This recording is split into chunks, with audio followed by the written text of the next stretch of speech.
Welcome back to Live to Fish. Glad you could make it. We're out here on Anchor Bay out at Lake St. Clair in southeast Michigan, and water temps are probably just hovering around 40, and so is the air temp, but it's supposed to get up to the mid 60s today, I think. So we're going to give it a shot, and we're going to dial in some stuff and see how it goes. Stay tuned.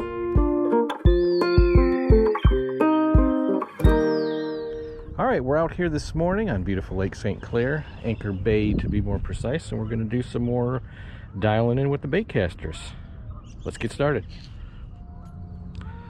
First up, this is the Abu Garcia MLF casting combo, 6.4 to 1 ratio.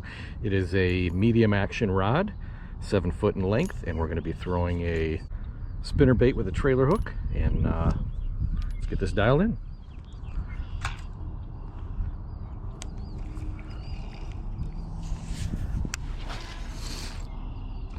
Water level is low and got a backlash, so let's go ahead and go through how we correct that.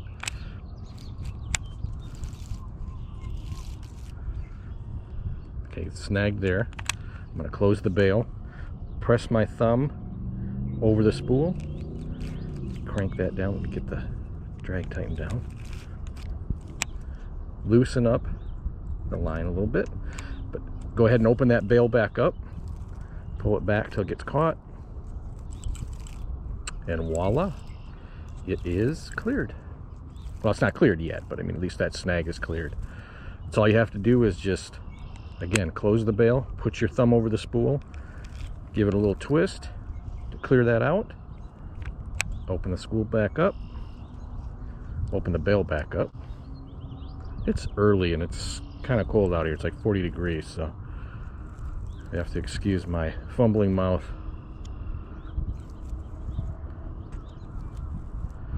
Get this cleared up, which it is, and we'll give it another shot. Now, since we got a backlash on that, what I'm going to do is go ahead and tighten up the tension knob a little bit. I'm going to go ahead and release the bail and see how fast that lure drops, which is a little too fast. So let's tighten that up quite a bit. That's a little too slow.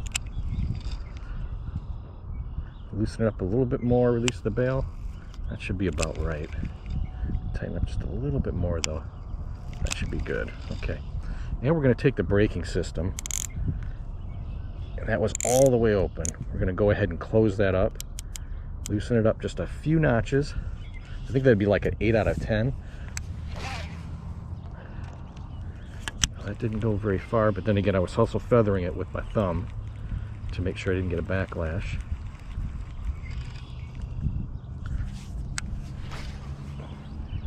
There, no feathering, no backlash. Now, distance-wise, wasn't the greatest, so we're going to go ahead and loosen up the tension knob a little bit. Going to open up that braking system just a little bit more, kind of tweak it. Let's see if we can't get this out there farther with no backlashes. A little bit farther that time. Let's bring it in, loosen it up just a little bit. One more notch on the braking system. And let's see how she does. Okay, that was pretty decent. I'm loosening up one more time in the braking system, a little bit more in the tension knob. Now I'm taking baby steps here. I'm not jumping too far ahead. This one has an auditory click on the braking system, but it does not have one on the tension knob. So just got to be a little more careful how far I bring it out, loosen it up. One more click, a little bit more on the tension knob.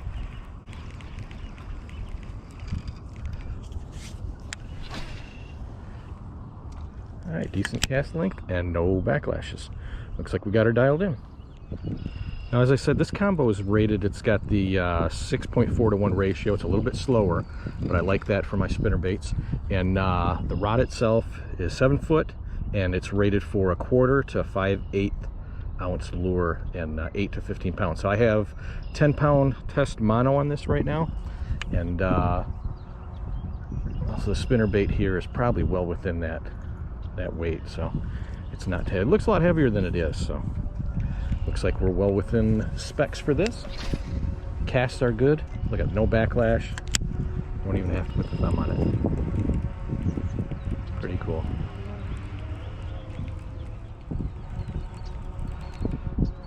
I don't know if you guys can hear that buzzing in the distance, but there's a gentleman over here in the park.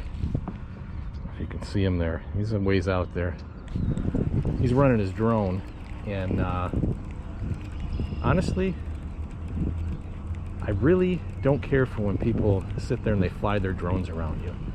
I understand they're trying to get some action footage and things like that, but it's kind of annoying to have this thing buzzing around you the whole time while you're fishing.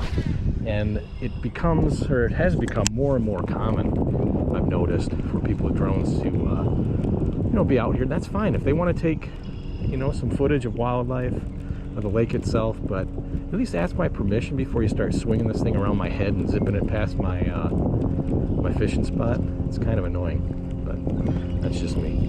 I'm not trying to be a Karen. Just saying, I come out here for the peace and quiet, not a drone zipping around my head. Now, one thing I invested in this year are rod sleeves, and I'll tell you what, I really like them, especially for transporting, you know, the numerous rods that I do at one time for my outings in the Jeep. It keeps the eyelets from getting entangled with each other and the line. Just makes it easier to transport, and definitely protects those eyelets from in and out of a vehicle a lot better. So the next one we're going to work on now is one of my PC Fun Torrents. This is a 7:1 ratio, and this one is a medium power action, or medium power rather, and medium action as well. 6'9". This is a 2-piece travel rod, and the weight line is 6 to 14. Again, running my standard 10-pound mono on this, and the lure weight is 1/8 to 1/2 ounce. And this red-eye shed is going to be right in that. So let's get this sucker dialed in as well. Okay, got a significant backlash on that one. Oh, nope, not that bad. Okay, we're going to do the same thing. Release the bail and start pulling. And if I get snagged up or tied up, I'll just close that bail, put my thumb, press it over the line, and then reel back slowly. There we go, it's cleared. Okay, so the backlash wasn't too bad, but let's take a look and see where our lure's at with the tension knob. Okay, it's not dropping too horribly fast, but it's a little fast for, that's not doing it at all. There we go. Okay, so let's bring it in. The braking system, again, was at 0. I set them at 0 for the off season so that there's no pressure on the internal components. We're going to dial that one in at 8, same as the last one, and let's give it a shot. Now, you hear that? That is the thing that is most common with these PC Fun Torrents. Well, PC Fun in general when I purchase them. This little screw eyelet right there is for the oil. These come completely dry. They are not lubricated when they're sent out. I did lubricate this one before taking it out today, but it doesn't sound like that lubrication really took hold yet. It may take a few casts before that screeching with the bearings goes away. So let's keep casting and see if we can't get that to go away. If not, I'll have to just put some more lubricant on that. Okay, it took about 4 or 5 casts, but you can hear it now. It's not screeching. I'm not getting backlashes. Bringing the braking system down to 7. I loosened up the tension knob a little bit. But after a few casts, sounds like that lubricant is working, and we are in business without the infamous PC Fun screech. So, again, word of caution, you're going to pick up from PC Fun. Make sure you lubricate your reels before taking them out. Okay, so at the beginning of this season, what we're going to do a Ned Rig Showdown. We're going to go head-to-head with the various products that you can put on a Ned Rig. Again, tried and true, my standby, the Z-Man, Finesse TRD, and Copper Truce. We're going to put that up against the KVD Ned Ocho in the Moon Juice color. We're also going to try some Lunker Hunt Finesse Frogs in the 1/4 ounce. And another one I haven't thrown yet is the Missile Baits Ned Bomb in the Green Pumpkin Flash. We're going to throw those out against each other and see what happens. And also the newcomer, the 10,000 Fish Sakoshi Bug by Catch Company, with the Stretch X supposed to go against the Elastec by Z-Man. And that was something that I did a comparison video on. If you want to take a look at my other videos that I've done, I compared the 10X Tough Elastec against the Stretch X products, and very comparable, but we'll see how the durability lasts and how the action is and how they respond to catching fish against each other. Should be interesting. All right, that's it for today. Thanks for stopping by. If you are new to the channel, please do me a favor and subscribe. If you're not new to the channel, you haven't subscribed yet, it doesn't cost you anything. Do me a favor and subscribe. That would really help me out, and I appreciate it. For those of you that are current subscribers and coming back, welcome back, and thank you very much for your support. So until next time, be safe, be well, take care of one another, and we'll see you then. And remember, live to fish. Take care.